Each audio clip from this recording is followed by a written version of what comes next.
नमस्कार मित्रों, मैं हूं डॉक्टर हरिनिवास। चैनल है संस्कृत साहित्य एवं संस्कृति। आज रामनवमी के पावन पर्व पे जब नवरात्रि पूरी हो रही है और नवमी तिथि मधुमास पुनीता, ये पावन अवसर आया है। इस समय आप सबको प्रभु राम के जन्म की बहुत बहुत शुभकामनाएं। हम ऐसे ऐसे लोगों के जन्मदिन मनाते हैं जिनके जन्मदिन को मनाना कोई आनंद का कारण नहीं हो सकता है, लेकिन प्रभु राम का जन्मदिन मनाना ये हमारे सबके लिए बड़ा ही सौभाग्यदायक है। ध्यान रखिए, रामायण की कथा मैंने वाल्मीकि रामायण आपको सुनाई। आप अधिक परिचित हैं तुलसीकृत रामचरितमानस से, लेकिन ऐसा कोई देश, ऐसा कोई राष्ट्र, ऐसी कोई संस्कृति और ऐसी कोई सभ्यता नहीं है जिसमें प्रभु राम की ये कथा किसी ना किसी रूप में गाई ना जाती हो या सुनी ना जाती हो। भारत की सभी भाषाओं में राम कथा पाई जाती है तो हम सब जानते हैं, लेकिन परदेश भी आप जाएंगे ना तो ये किसी ना किसी रूप में सर्वत्र आपको सुनने को मिलेगी।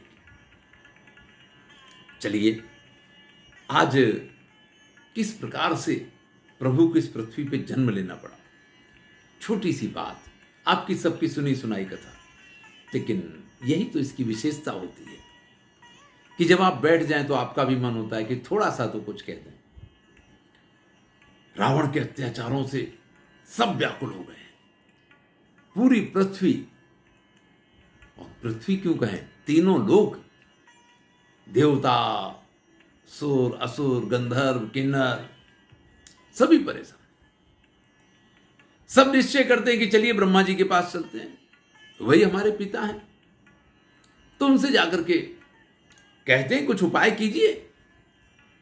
स्वयं माता पृथ्वी ने भी गाय का रूप धारण किया है, जाकर के पहुंच गए ब्रह्मा जी के पास।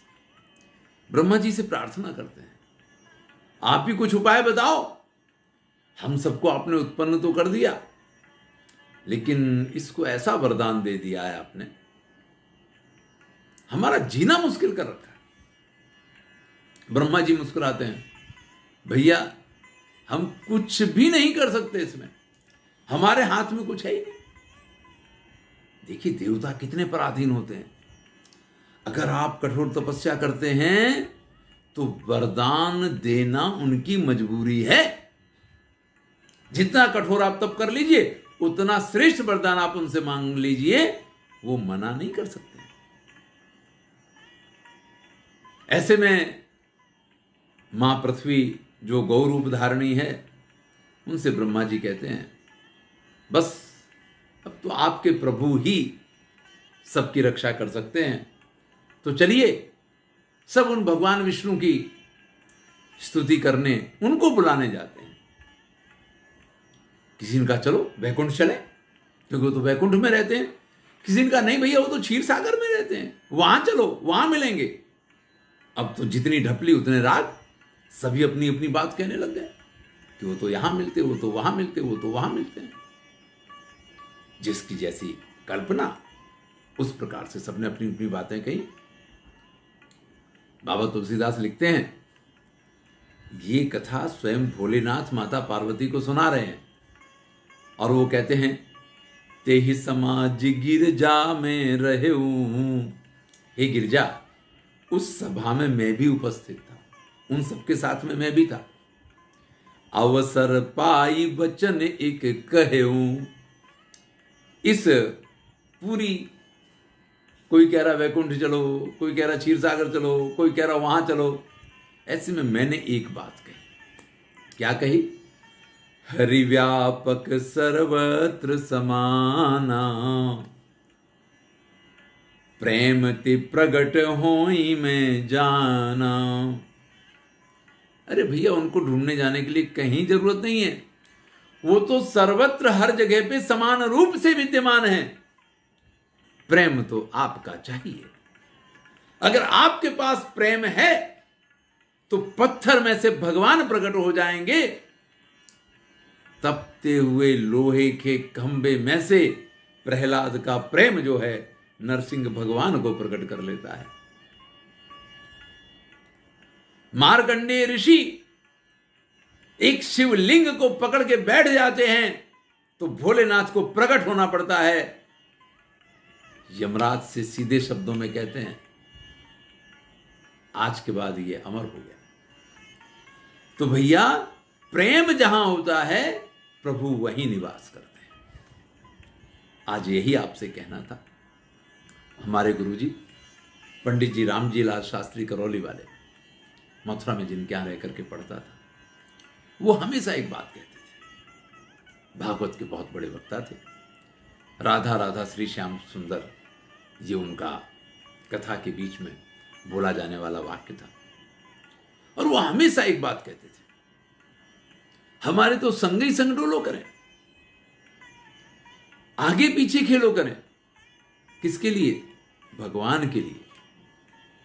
ये विश्वास, ये भक्ति, ये श्रद्धा हमें जीवन में वो आनंद देता है जिसकी परिकल्पना आप सब कुछ खो के भी नहीं कर सकते या सब कुछ पाके भी नहीं कर सकते हैं।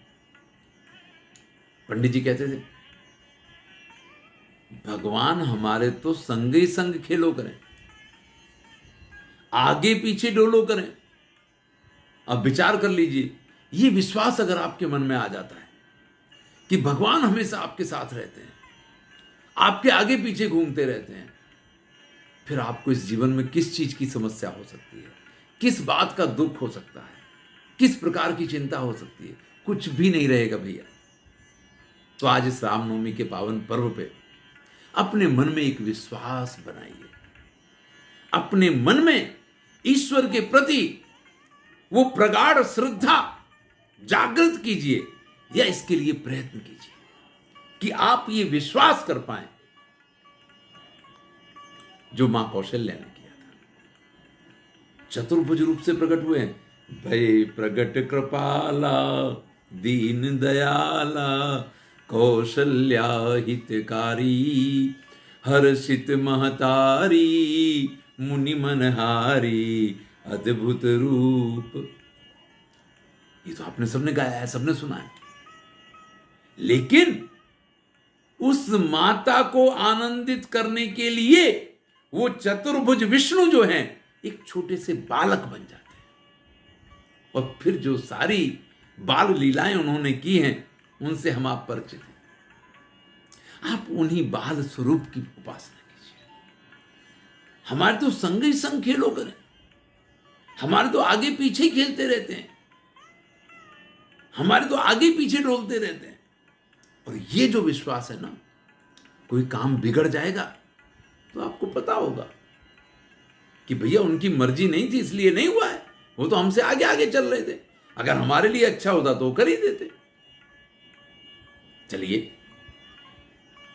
बात शायद गले नहीं उतर रही होगी, लेकिन मैं इस आनंद को हमेशा अनुभव करता रहता हूं और आपसे भी कहता हूं कि जिस दिन ईश्वर पे विश्वास कर लेंगे, जिस दिन इसके ऊपर श्रद्धा बना लेंगे, जिस दिन आप उसको प्रेम करने लग जाएंगे, उस दिन ये अपने आप मिल जाएगा।